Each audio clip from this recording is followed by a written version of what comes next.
Et si je te disais que la plus grande faiblesse du béton, c'est le temps? Mais attends, je vais t'expliquer pourquoi.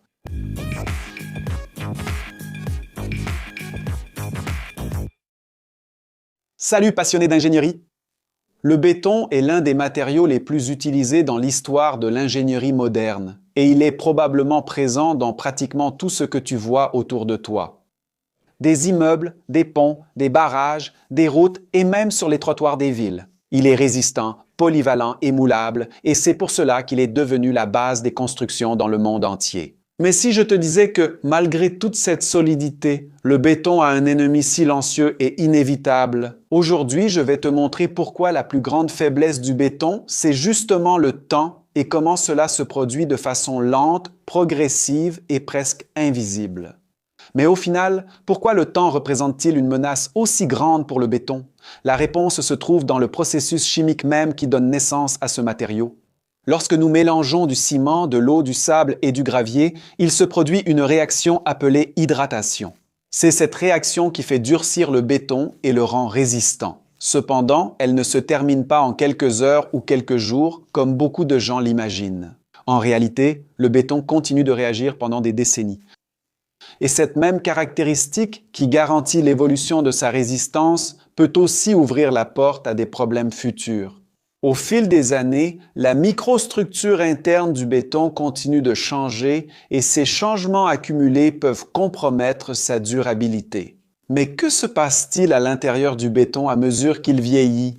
Le béton semble solide et impénétrable, mais en réalité, chaque pièce de béton possède des millions de micropores et de microfissures qui se forment naturellement. Avec le temps, ces pores permettent l'entrée d'agents extérieurs, comme le dioxyde de carbone de l'air, les chlorures présents dans l'environnement marin et même l'eau de pluie.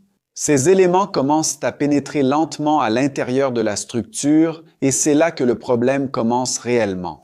Le béton en lui-même peut même bien résister, mais le grand risque concerne les armatures en acier qu'il protège. Mais pourquoi la présence de ces agents extérieurs nuit-elle autant à l'acier à l'intérieur du béton? L'acier est naturellement protégé par la forte alcalinité du béton, qui forme une couche passive autour des barres. Cette couche empêche le métal de s'oxyder. Le problème est qu'avec le temps, le dioxyde de carbone réagit avec les composants du béton dans un processus appelé carbonatation. Cette réaction réduit le pH du matériau et détruit la couche de protection de l'acier. Quand cela arrive, l'acier commence à s'oxyder. La rouille occupe plus de volume que l'acier d'origine, donc c'est comme si l'acier commençait à gonfler à l'intérieur. Cette augmentation provoque des tensions internes qui finissent par générer des fissures visibles dans le béton. Avec l'avancement de la corrosion, des parties entières de la couche superficielle peuvent se détacher, formant ce que nous appelons l'éclatement. Mais si le béton est autant utilisé, cela signifie-t-il que tous les bâtiments et ponts sont condamnés avec le temps? Eh bien, pas nécessairement. La durabilité du béton dépend beaucoup de l'environnement dans lequel il se trouve. Dans les régions côtières, par exemple, la présence de chlorure accélère fortement la corrosion. Dans les zones industrielles, où la concentration de dioxyde de carbone dans l'air est plus élevée, la carbonatation progresse plus rapidement. Par conséquent, le temps n'agit pas seul. Il n'est que le vecteur qui permet aux agents agressifs de progresser, de s'accumuler et de causer des dommages au fil des décennies. Mais existe-t-il un autre processus, en dehors de la carbonatation, qui accélère la dégradation du béton avec le temps? Oui. L'un des processus les plus étudiés est ce que nous appelons la réaction alcali-granulat. Ce phénomène se produit lorsque certains types de granulats du béton réagissent avec les hydroxydes alcalins présents dans le ciment. Cette réaction forme un gel expansif qui absorbe l'eau et augmente de volume, générant des fissures internes qui peuvent se propager dans toute la structure. Au fil des années, ces fissures s'accumulent, affaiblissent le matériau et permettent encore plus l'entrée d'agents agressifs. C'est un cycle lent, mais extrêmement destructeur. Mais le temps agit-il seulement de l'intérieur vers l'extérieur? En réalité, non. Le climat est également l'un des grands responsables de la dégradation du béton à long terme. Les régions avec des cycles constants d'humidification et de séchage, ou de gel et de dégel, ont tendance à accélérer la formation de ces microfissures. Par exemple, lorsque l'eau pénètre dans le béton et gèle, elle augmente de volume, exerçant une pression sur les parois des pores. En se répétant des milliers de fois au fil des décennies, ce processus use la structure jusqu'à ce que des fissures plus grandes apparaissent. Ainsi, plus d'eau pénètre et le processus s'accélère encore davantage. Mais n'est-il pas vrai que le béton devient plus résistant avec le temps? C'est une question fréquente. Il est vrai que pendant les premiers mois et même les premières années, le béton continue de gagner en résistance grâce à la poursuite de l'hydratation. Mais ce gain ne se maintient pas indéfiniment. Après un certain point, le processus devient si lent qu'il ne représente plus un gain significatif. À partir de là, les mécanismes de dégradation commencent à agir plus rapidement que l'hydratation ne peut compenser. En d'autres termes, le béton ne s'améliore que jusqu'à un certain point, puis il commence à vieillir. Mais est-il possible de prévoir combien de temps une structure en béton va durer? Oui, et c'est quelque chose de très étudié dans l'ingénierie moderne.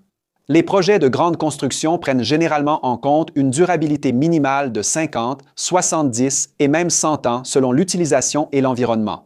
Ce calcul prend en compte des facteurs tels que la qualité des matériaux, l'enrobage des armatures, le type de ciment, l'agressivité de l'environnement et les méthodes d'exécution. Le temps, donc, n'est pas un ennemi invincible. Cela ne pose problème que si la structure n'a pas été conçue en conséquence. Mais si le temps cause autant de dégâts au béton, n'existe-t-il pas des techniques pour ralentir ce processus? En réalité, il en existe beaucoup. Utiliser des additifs spéciaux qui diminuent la perméabilité, choisir des granulats appropriés, appliquer des revêtements protecteurs et augmenter l'enrobage de l'acier sont quelques-unes des stratégies. Une autre solution moderne est l'utilisation de ciment avec des composants pouzzolaniques comme la silice active, le métakaoline ou les cendres volantes qui réduisent la porosité interne et augmentent la durabilité. Une grande partie des structures les plus modernes utilisent déjà cette stratégie pour éviter des problèmes à l'avenir. Mais finalement, le béton atteint-il un point où il ne peut plus être récupéré? Malheureusement, oui. Lorsque l'acier perd une grande partie de sa section à cause de la corrosion ou lorsque les fissures internes atteignent un stade avancé, la récupération peut devenir irréalisable. Dans ces cas-là, il est nécessaire de renforcer, voire de remplacer des parties entières de la structure. C'est pourquoi des inspections périodiques sont fondamentales. Le béton peut sembler solide à l'extérieur, mais à l'intérieur, le temps peut causer des ravages. Au bout du compte, le béton n'est pas faible par nature. Ce qui se passe, c'est qu'il vieillit et ce vieillissement est inévitable, tout comme pour nous. Comme tout matériau exposé à l'environnement, il subit les conséquences du temps, de l'eau, du dioxyde de carbone et des variations climatiques. Mais comprendre ces processus est la clé pour construire de manière plus sûre, effectuer des inspections appropriées et concevoir des structures capables de durer non seulement des décennies, mais des siècles. Si vous êtes arrivé jusqu'ici et que vous avez aimé la vidéo, profitez-en pour vous abonner si ce n'est pas déjà fait, laissez un like et activez la cloche des notifications. Si notre contenu vous intéresse, pensez à devenir membre pour nous soutenir dans sa production. Et si vous êtes curieux de connaître les cours que nous recommandons, scannez le QR code ici à côté ou au lien dans la description de la vidéo pour avoir accès à de nombreuses opportunités de développer plusieurs compétences qui feront la différence dans votre carrière. Et vous, avez-vous déjà vu une structure en béton détériorée par le temps? Une fissure, un décollement ou de la rouille qui apparaît? Racontez-moi dans les commentaires, je veux savoir ce que vous avez déjà trouvé par là. Ici à côté, il y a 2 vidéos intéressantes que vous devez regarder pour élargir vos connaissances et nourrir votre curiosité. Et si vous voulez nous soutenir, laissez un like, abonnez-vous à la chaîne, activez la cloche et pensez à devenir membre de la chaîne. Voilà, passionnés d'ingénierie, je vous embrasse et à la prochaine vidéo.